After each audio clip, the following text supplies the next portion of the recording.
I-rated SPG, striktong patnubay at gabay ng magulang ang kailangan. Maaaring may masiselang tema, lengguwahe, karahasan, sexual, horror o droga na hindi angkop sa mga bata.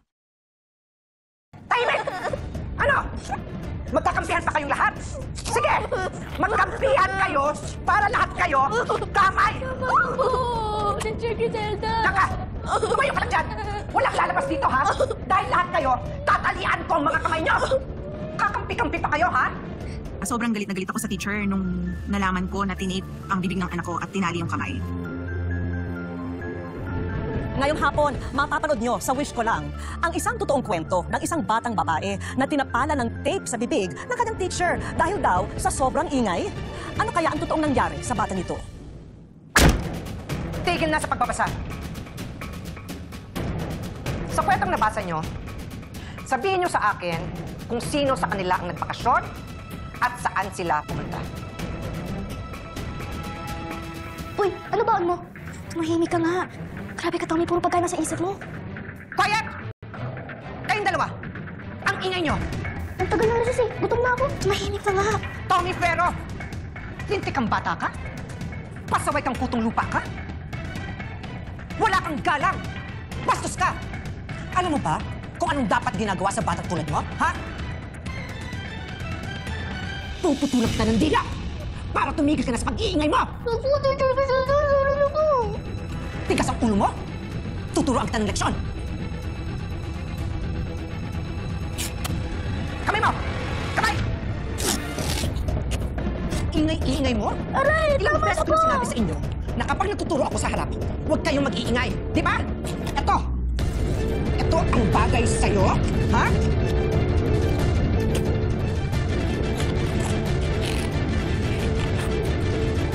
Ayan! Para matuto ka ng leksyon, ha?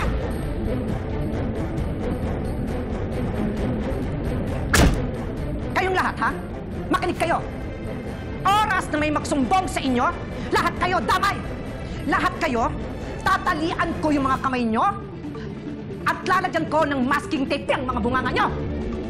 Naintindihan nyo? Ano? Hindi ka marinig? Mama.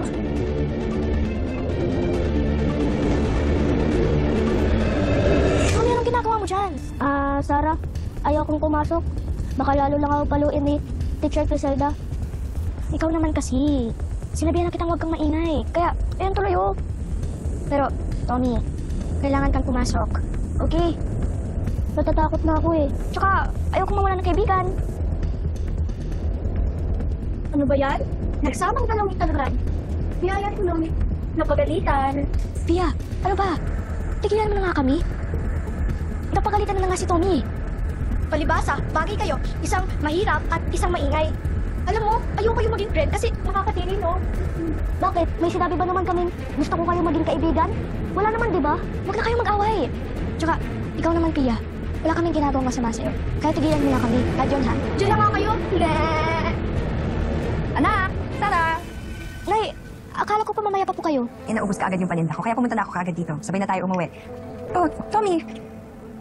Ano? Tommy, ano nangyari sa'yo, ha? Bakit namumula yung pisngi mo?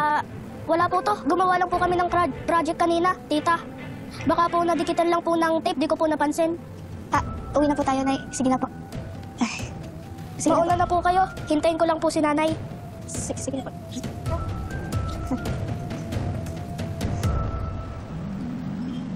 Salamat, balik ka, ha? Grabe, ang sipag naman ng kumari ko. Ay, nako. Siyempre, kapag single parent ka, hindi ka pwedeng magpahinga. Nako, Mare, gagabayan ka ng Diyos. Huwag ka magalala, magtiwala ka lang. Mare, ano kasi? May napansin ka ba sa mga anak natin? Ang ibig mo sabihin? Napansin ko kasi na medyo matamlay si Tommy. Tapos hindi kumakain. Lagi lang napukulong sa kwarto. Alam mo, Mare, may napansin din ako kay Tommy itong nakaraan. Galing siya sa pag-iyak. Tapos halatang may nagdikit sa kanya ng tape sa katawan niya tsaka sa uniform niya. Pinapaamin ko nga si Sana kung may alam siya tungkol dun pero ayaw magsalita. Naku, sinasabi ko na nga ba Ito talaga yung kagagawa ng Teacher Griselda na yan Hindi mo yung balibalita. Mabigat daw yung kamay niya. Mare, wag naman sana. Teacher pa naman siya natulingan. Oras na malaman ko na may ginagawa sa mga anak natin. Ako, kahit teacher pa siya, mananagot talaga siya sa akin. Mare, maghinahon ka, relax ka lang. Alam mo, ang mabuti natin gawin, humanap tayo ng ebidensya. Na talaga sinasaktan niyo yung mga estudyante. Mahirap lumaban kapag wala tayong bala. Ako ba pinag-uusapan yung dalawa?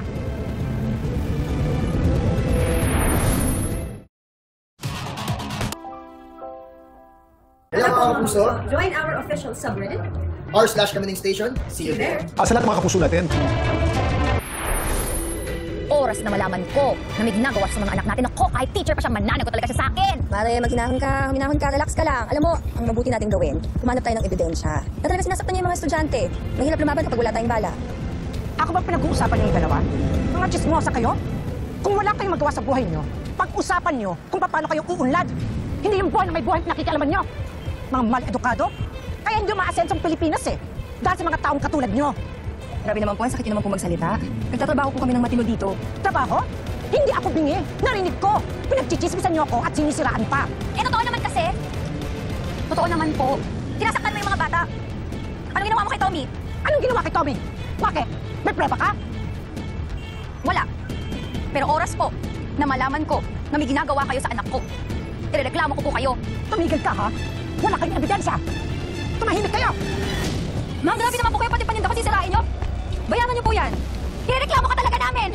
Irereklamo? Sige, paratingin natin to sa korte. Ako, may pambayad ako ng abogado. Eh kayo, at tandaan nito ha, yung kasalanang ibinibintang niyo sa akin, siguraduhin nyo na may ebidensya kayo. Kasi baka magmukha lang kayong tanga. Visit?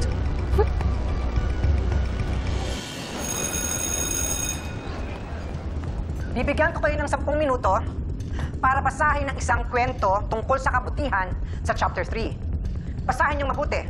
At pagkatapos, magbibigay ako ng recitation sa inyo. Naintindihan niyo? Opo. Sige na! Basa na! Sir Griselda?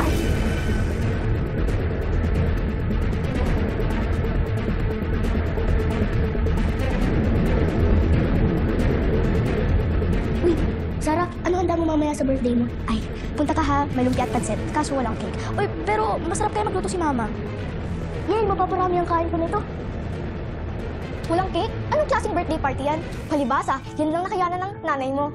Kahit walang handa at walang cake, mahal na mahal pa rin ako ng nanay ko. At yung mga tunay kong kaibigan, kasama ko pa rin sila.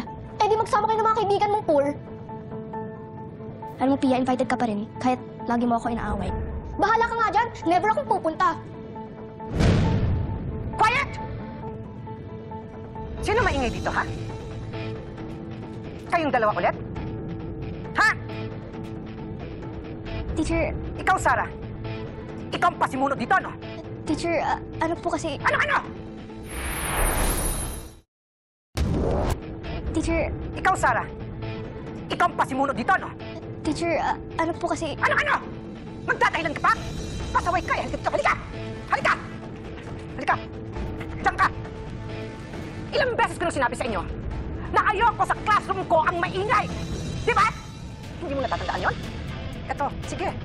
Ito ang gagawin ko sa mga bata na mahuhuli kong maingay sa classroom ko. Kamay! Teacher Griselda, wag po! Wala pong kasalanan si Sarah! Tumigil ka! Kakampihan mo pa tong kaibigan mo? Ano gusto mo? Itali kita ulit? Wag po! Teacher Griselda, tama na po! Tahimik! Ano? Magkakampihan pa kayong lahat? Sige!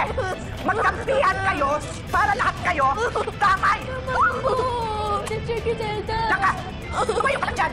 Walang lalabas dito, ha? Dahil lahat kayo, tatalian ko ang mga kamay nyo! Kakampi-kampi pa kayo, ha? Mga peste kayo? Ha? Ang titigas ng ulo nyo! Huwag kang ikilos dyan, ha? Tumayo ka lang dyan! Ayan! Para magtanda kayong lahat! Para hindi nyo gagayahin! Yan! Si Sarah! Tumayo ka lang dyan, ha? Pasa!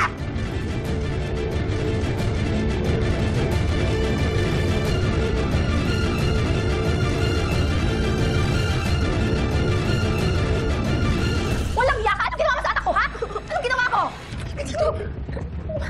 Anong ginawa mo? Bakit sinasaktan mo yung anak ko? Ha? Wala kang kasing sana. Buti na lang pumunta ako dito para sorpresahin siya. Classroom ko to. Ako ang masusunod. Sa classroom ko, ako ang magulang.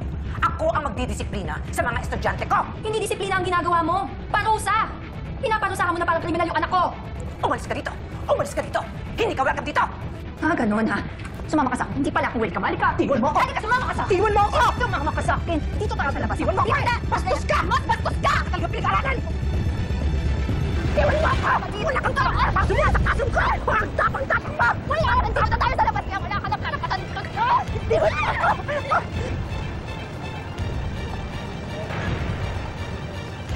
Walang hiya! Walang hiya ka talaga! Walang hiya ka!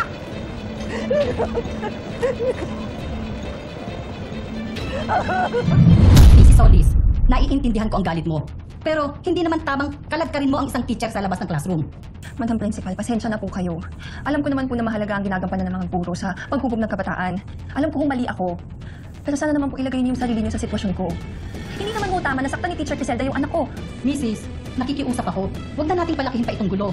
Kapag lumabas tong balitang ito, ang school natin ang masisira. Kaya ako na lang ang magbibigay ng proper sanction kay Teacher Criselda. She is going to be suspended at walang sweldo. At i-recommend ko rin na magpa-counseling siya para hindi na maulit ang insidente ito. Leona, ako? Isususpend mo? I am your mentor. At ninang mo ako. Papaalala ko lang ha, ako ang nag-recommend sa'yo sa division para maging principal ng school na to. Tapos, ito ang susukli mo sa akin? Teacher Criselda, pag-usapan na lang natin ito. Pero sa ngayon, buo na ang pasya ko. Suspendido ka ng isang buwan. Walang sweldo.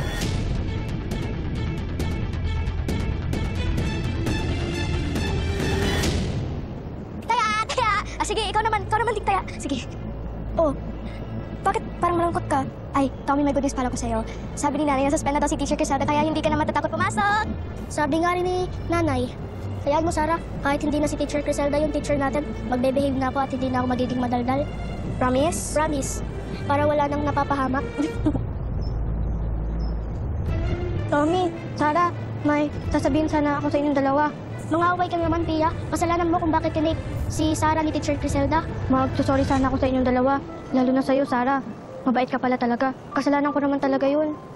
Hayaan mo na, Pia. Tapos na yun. Nahiya nga ako sa'yo eh. Ang bait-bait mo. Kasi inako mo lahat ng kasalanan ko naman talaga. Sorry ulit, Pia. Tommy ha. Hindi na maulit. Promise. Bati na tayo? Bati na tayo.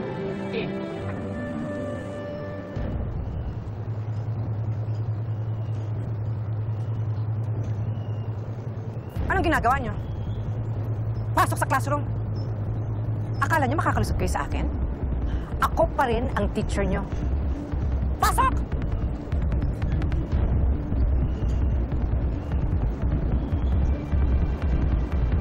Akala niyo, ha?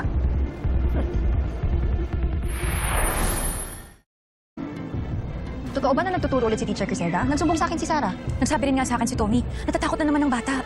Nako, pero wala pa siyang isang buwan suspendido. Bakit pinapasok na siya agad? Leona, salamat ha. Pinayagan mo ulit akong magturo. At nilift mo yung suspension ko. Naisip ko po na isa lang tong malaking hindi pagkakaintindihan. Sa tagal mo ng teacher, ngayon lang may formal na nagreklamo sa'yo. Saka magaling kang guro. Salamat. Anong ibig sabihin nito, Ma'am Leona? Pinagloloko niyo po ba kami, Ma'am Leona? Bakit hinayaan niyo na pumasok tong walang yung teacher na to? Hindi pa po ba sapat na sinasaktan niyo yung mga estudyante? Alam niyo, ginagawa niyo lang kami mga tau-tauhan eh. Pinapaikot nila kami, pinapaasa. Hoy, mga walang pinag-aralan, wala kayong karapatan para questionin ang desisyon ng principal ng school na to. Siya ang masusunod, hindi kayo. Malaking kawalan kapag nawala si Teacher Criselda. Sa tagal na niya sa serbisyo, hindi niyo na dapat questionin ang kanyang galing. Hindi naman ho pagalingan ng leksyon to eh. Ang usapan dito, yung seguridad at proteksyon ng mga anak namin. Paano magiging ligtas yung mga bata kung meron kayong guro na tulad ni Teacher Criselda na bayolente at mapanakit? Kung ayaw niyo akong maging guro ng mga anak niyo, edi ilipat niyo sila ng eskwelahan. Tapos ang problema. Magrereklamo ako. Pupunta ako sa division office o kaya sa DepEd. Sasabihin ko kung ano nangyayari dito. At alam ko pakikinggan nila ako at hindi sila magbubulag-bulagan sa abuso na nangyayari dito sa eskwelahan na to.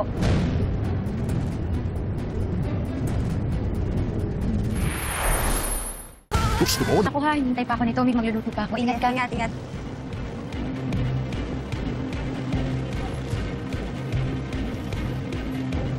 Ang baho! Amoy kanal!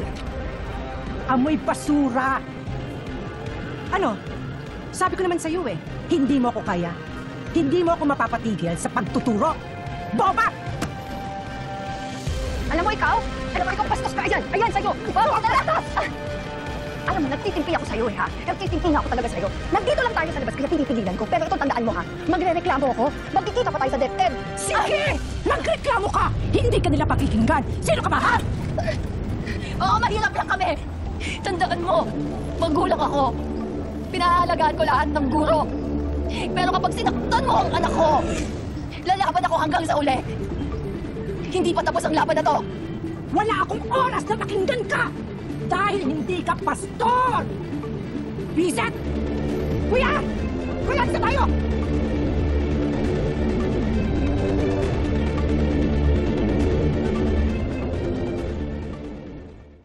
Mga kapuso, natunghayan niyo na po ang buong kwento ng estudyante. Nag-message mismo sa aming official Facebook page ang kanyang nanay. Kaya naman pupunta natin sila ngayon para kamustahin ano yung naramdaman mo bilang isang ina nung nabalitaan mo yung nangyari sa anak mo. Masakit, sobrang masakit sa akin. Actually, parang 1 week, hindi ako nakakatulog, nag-investigate ako, nag-iyak. Iyak talaga ako kasi sakit para sa amin. Parang nung una ko nalaman yun, parang totoo ba to? Hindi ko kayo titigilan hanggat hindi lumalabas ang totoo. Message mo para sa anak mo. Kung pwede ko lang siyang bantayan, 24/7 ginawa ko na. Pero I believe na kaya na-experience ito. Isa to sa reason na nakakita siya. Magandang example ka, magandang halimbawa sa lahat ng parents at pati sa lahat ng students din na kung may tama, dapat panindigan mo. Kung mali, dapat ayusin mo. Inilapit ng Wish ko lang sa isang legal expert si Trina para magabayan siya sa pagpili ng mga susunod na hakbang. Criminal case ng violation ng RA 767, more commonly known as anti-child abuse. So, meron dong violation under Section 10A na ang punishment actually niyan is medyo mataas din. That's Vision Mayor minimum. So, yung kaso na yan, because of the cruelty, pwede siyang makasabahan na criminal case. Dinala rin namin ang mag-ina sa isang psychologist para mas maayos nilang maunawaan ang kanilang pinagdaraanan at nararamdaman. Nasana yung anak mo sa small school. So this time, ilagay mo sa isang big school. Mas na niya maraming bata. Mas iba yung environment. Mas may socialization. Kasi alam mo, pag bata naman, resilient yan. Okay lang na tumulong ako, i-undergo sila ng counseling, especially bago pumasok sa school. Okay lang. Kasi malaking factor na meron tayo maitutulong sa bata ko. Nais naming makita kahit papano ang mga ngiti ng mag-ina, lalo na ng batang si Sarah. Kaya naman para sa kanya itong bagong toys at school supplies. Isang staycation package din ang handog namin para makapag-relax sila kasama ang buong pamilya. Hindi pa riyan nagtatapos ang aming mga hinanda para sa mag-ina. Ngayon naman ay dinala namin sila sa isang sikat na bakery concept store para sa kanilang mother and daughter bonding time. This one, para sa inyo rin to. Message ko sa Wish ko lang. Maraming salamat kasi binigyan niyo kami ng pagkakataon. Na awareness din kasi ito eh. So maraming salamat kasi kahit pinasaya niyo. Hindi man kaagad mabubura ang masamang karanasan nila. Sana ay uuwi ang mag-inang Trina at Sarah na baon ang masasayang alaalang hatid ng araw na ito. Mga kapuso, kung meron po kayong wish para sa sarili o para sa ibang tao, i-comment lang po sa post na ito o i-message nyo mismo